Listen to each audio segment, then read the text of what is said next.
Laura havia ativado a câmera e começou a gravar. Ela iniciou a gravação da introdução da reportagem que estava programada para ser transmitida na televisão no dia seguinte. Todos os trabalhadores da rede tinham ido para casa, a deixando sozinha no estúdio. Ela havia prometido a todos que fecharia a porta assim que terminasse. Eu a observava de um lado das cortinas, escondido, até vê-la começar a gravar. Era a minha vez. De repente, apareci na frente da câmera, encapuzado, e a agarrei por trás, lhe cobrindo a boca e jogando-a no chão. Tudo havia sido gravado. Parei a câmera, cobri seus olhos e boca e a levei dali, segurando-a firmemente com cordas. Entramos em um porão e, naquele momento, eu a soltei e tirei a venda dos olhos dela. E imediatamente nos envolvemos em um beijo apaixonado. Eu te machuquei muito, querida? Perguntei com medo de tê-la amarrado muito forte com as cordas. Não se preocupe, assim tudo parecerá mais real. Precisamos que pareça que me machucaram, ela disse. Rimos e nos abraçamos. Só restava esperar que todos soubessem da notícia do seu desaparecimento. No dia seguinte, a emissora de televisão onde Laura trabalhava publicou o vídeo que ela havia gravado minutos antes do seu suposto rapto. A estrela mais veterana do canal, a jornalista Sandra Cruz, mais uma vez capturou toda a atenção da audiência com a maior exclusiva do momento. As melhores notícias sempre iam para ela, assim como o maior tempo na tela. Embora não fosse a dona, ela se comportava como mais uma chefe lá. O público a adorava e tanto o diretor quanto ela mesma sabiam disso. Mas o momento dela como estrela estava prestes a ser afetado. Fui ao porão onde Laura estava para ver como ela estava. Ofereci comida e água, mas ela se recusou a ingerir qualquer coisa. Ela disse que precisava parecer mal e para parecer real. Então decidiu por vontade própria não comer nada.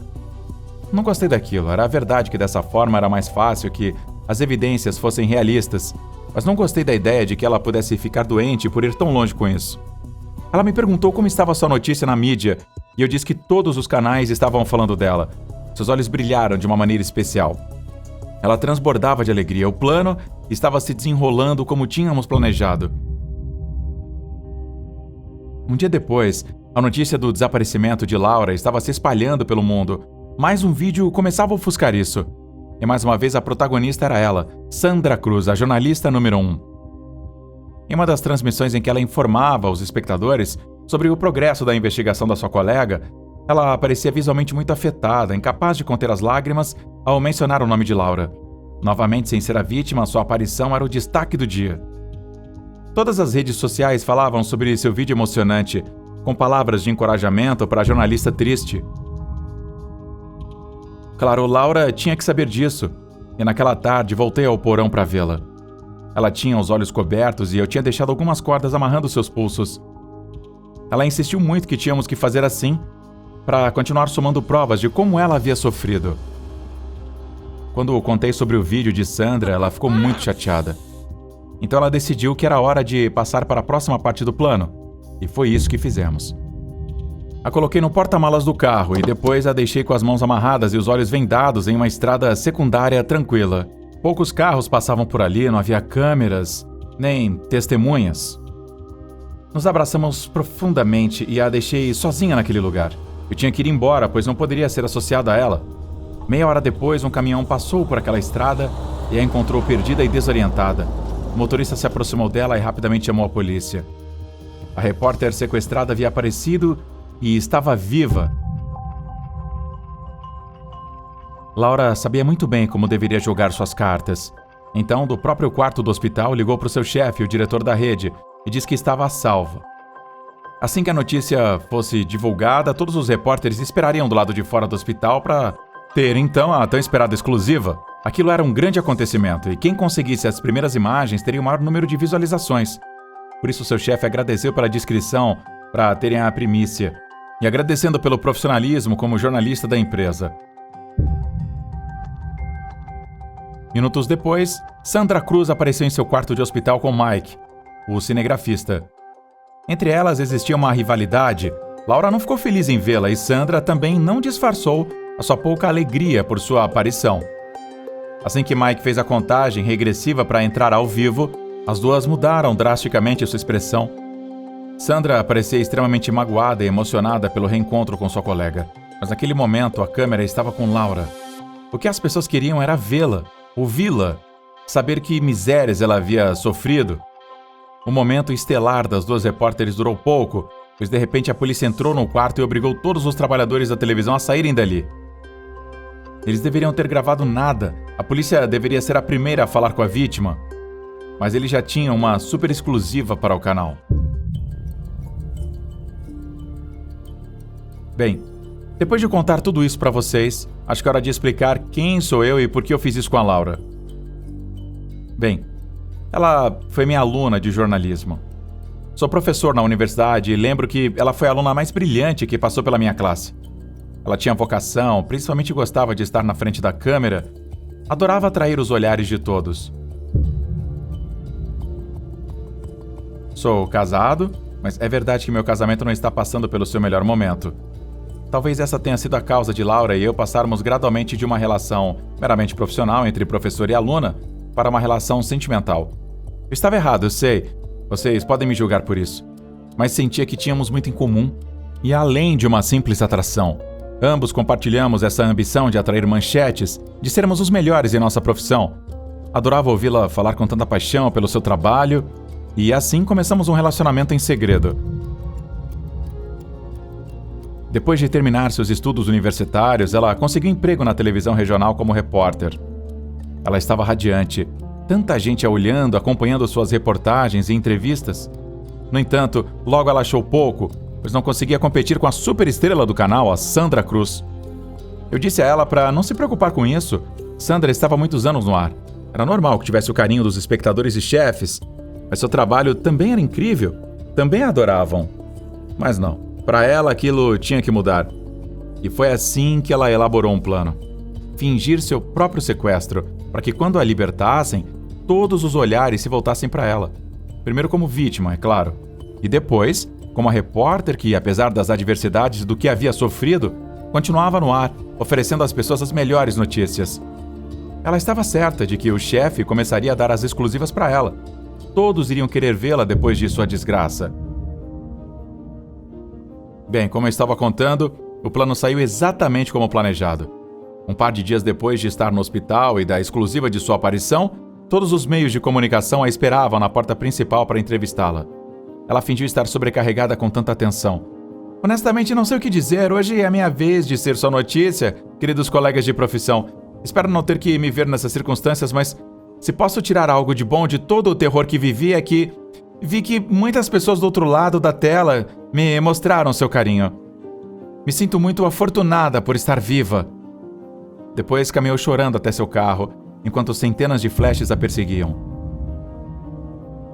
Nos primeiros dias, a maioria das notícias giravam em torno de seu testemunho, contando o que tinha sofrido, o que havia sentido, as pistas que poderiam levar ao culpado. Mas logo Sandra Cruz se encarregou de fazer o chefe da rede entender que a notícia de Laura já estava desgastada. Não havia mais dados nem suspeitos. Era a mesma história repetidas vezes. O diretor concordou com Sandra, pois o assunto havia se estagnado. Precisavam de frescor, de notícias novas e atraentes para atrair a audiência. Quando Laura viu que tudo voltava ao normal, começou a enlouquecer. Não podia suportar que Sandra saísse vitoriosa. Por isso ela disse que era preciso dar um passo adiante. Perguntei o que ela tinha pensado, mas ela apenas sorriu enquanto acariciava meu rosto. Estava claro que já tinha algo em mente. Então ela me pediu para pegar minha câmera e tirar fotos dela da rua para sua janela, enquanto ela se despiu e vestia o pijama. Ela precisava daquelas fotos e logo me revelaria para quê. No dia seguinte, ela tinha que gravar uma notícia com Mike, um dos cinegrafistas. Eles dois tinham alguma confiança, uma vez que tinham passado a noite juntos. E embora aquilo não tenha ido longe demais, nunca tenham tido uma relação, um relacionamento, ela sabia que ele ainda estava apaixonado. Naquele dia, ela estava um pouco triste e desanimada e Mike perguntou se estava tudo bem. A Laura confessou que não conseguia se sentir tranquila e que tinha medo quando ficava sozinha. Precisava de um amigo. E Mike ofereceu para passar a tarde juntos em sua casa, depois do trabalho. Ela aceitou. Era exatamente o que queria. Quando chegaram, os dois começaram a falar sobre o passado. Sua adolescência, seus namorados, seus gostos. Mike estava muito confortável com ela. Ele gostava dela, mas não queria estragar a sua relação de amizade. Se Laura não mostrasse que queria algo mais com ele, ele não insistiria. Depois de sua trágica experiência, o que ela precisava era de calma, não de mudanças radicais em sua vida. Ele ofereceu um café e ela aceitou. Quando colocou 2 xícaras na mesa, Laura pediu um pouco de açúcar. Enquanto ele ia para a cozinha, ela tirou um frasco de sua bolsa e colocou algumas gotas do líquido na xícara do rapaz. Quando Mike voltou, ele bebeu seu café sem suspeitar de nada e logo depois adormeceu. Ela tinha dado um sonífero para ele. Aproveitou seu sono profundo para colocar em prática seu plano. Colocou as fotos que tinha me pedido, onde estava com as costas nuas pela janela, em uma das gavetas de Mike. Depois, pegou uma faca, fez um pequeno corte na mão e sujou o punho da jaqueta do rapaz com seu sangue. Quando terminou, pegou sua bolsa e saiu da casa, deixando o cinegrafista dormindo profundamente até o dia seguinte. Quando Mike acordou, estava desorientado. Não se lembrava de quando Laura tinha saído de lá e como tinha adormecido por tantas horas no sofá. Ele não tinha tempo para tomar banho ou tomar café da manhã, estava atrasado, deveria ter chegado ao trabalho há meia hora. Ele pegou a sua jaqueta e foi para os estúdios da rede. Quando chegou lá, viu seu chefe e Laura conversando com a polícia.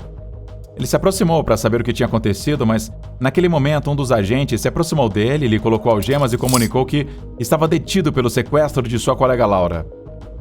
Mike não podia acreditar no que estava acontecendo. Ele gritava, assegurando que não tinha feito nada, enquanto os agentes o arrastavam para fora para levá-lo à cela.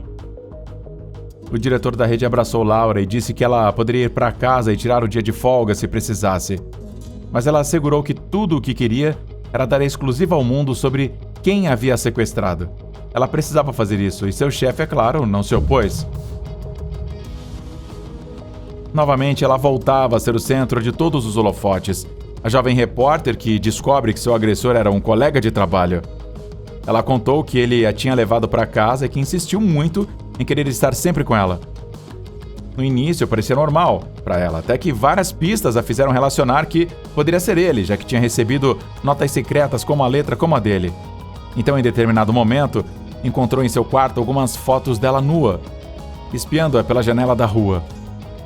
Ela não foi capaz nem de levá-las. Tentou sair de lá e foi direto à polícia contar suas suspeitas. Quando os agentes chegaram, encontraram as fotos e não apenas isso, também manchas de sangue na jaqueta do rapaz. Ao realizarem os testes no laboratório, puderam certificar que era o sangue de Laura.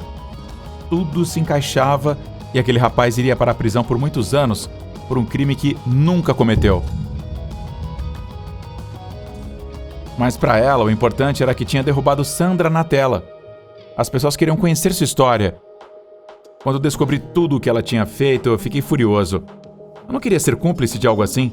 Tinha concordado em dar a ela o capricho de ser o centro das atenções com um falso sequestro, mas a ideia de um inocente que fosse para a prisão por aquele jogo de mentiras ia contra meus princípios. Então decidi contar a ela e pedir que resolvesse aquele problema. Como podem imaginar, ela não quis fazer isso. Ela ria enquanto me dizia que aquilo era perfeito, já que nunca suspeitariam que tudo tinha sido pura encenação. Se havia um culpado, sempre haveria uma vítima real. E ela poderia continuar sendo notícia e até mesmo poderia escrever livros contando sua experiência como sobrevivente de um episódio tão traumático. Laura estava muito feliz com o rumo de sua carreira. Em vez de se sentir magoada e traumatizada, ela percorria os corredores da emissora com ares de grandeza e estrelato. E quem não deixou passar despercebido foi sua grande rival, Sandra Cruz. A jornalista suspeitava que havia algo estranho, mas não confiava nela, e sua maneira de se comportar a fazia pensar que escondia um grande segredo. Então, como boa jornalista, fez o que fazia de melhor. Investigou e encontrou aquela exclusiva de que precisava. Descobriu o relacionamento secreto que Laura e eu tínhamos. Naquela época, ela não sabia, mas me seguiu várias vezes quando fui à casa dela e nos viu nos beijando. Aí tinha o primeiro fio para seguir. Um relacionamento infiel e escondido que ninguém conhecia. Laura soube que a jornalista estava seguindo e, furiosa, apareceu em sua casa. Sandra disse a ela que não precisava dar explicações, ela estava apenas fazendo o seu trabalho, mas Laura não ia ficar quieta. Saiu daquela casa pensando qual seria seu próximo passo. No dia seguinte, a polícia estava na casa de Sandra. Alguém tinha entrado lá e deixado tudo destruído por dentro. Vasos quebrados, almofadas pelo chão, tudo indicava que alguém tinha entrado e levado a jornalista. Laura tinha de novo tudo o que queria. Sua grande rival estava fora do jogo. Já que ao estar desaparecida, ela a substituiria em todas as notícias. Ela estava obcecada e desejava que Sandra nunca mais aparecesse. Até me dizia que se a encontrassem, ela mesma faria com que desaparecesse para sempre. Sentia arrepios com suas palavras, porque sabia que ela estava falando sério. Então a ameacei, dizendo que contaria tudo à polícia. Ela, furiosa, me disse que se eu fizesse isso acabaria comigo. Respondi que ninguém me impediria e, de repente, ela tirou uma pistola de sua bolsa, atirou em meu coração e eu caí no chão. Ela nem sequer verificou meu pulso e saiu correndo de lá, antes que alguém encontrasse meu corpo. Como a conhecia tão bem, sabia que poderia chegar a esse limite e fui precavido ao colocar um colete à prova de balas sob minha camiseta. Embora eu deva dizer que a bala não me atravessou, mas me causou bastante dano pelo impacto. Fui escondido para o local onde Laura deveria fazer uma conexão ao vivo na rua. Quando ela apareceu na tela, tudo parecia normal, até que de repente Sandra apareceu na cena e se colocou diante das câmeras, revelando e contando todos os segredos de Laura. Seu falso sequestro, as provas manipuladas. Ela imóvel, não sabia o que fazer. As câmeras estavam a gravando. Todo mundo em suas casas ouvia a confissão de Sandra, que foi obrigada a simular seu próprio sequestro para poder pegá-la. Laura olhava para todos os lados, não sabia como sair dali. Ela foi pega e, de repente, seus olhos se encontraram com os meus. Atrás da câmera estava eu, Mike e a polícia. Tínhamos um acordo. E eu contei toda a verdade. Laura tinha perdido.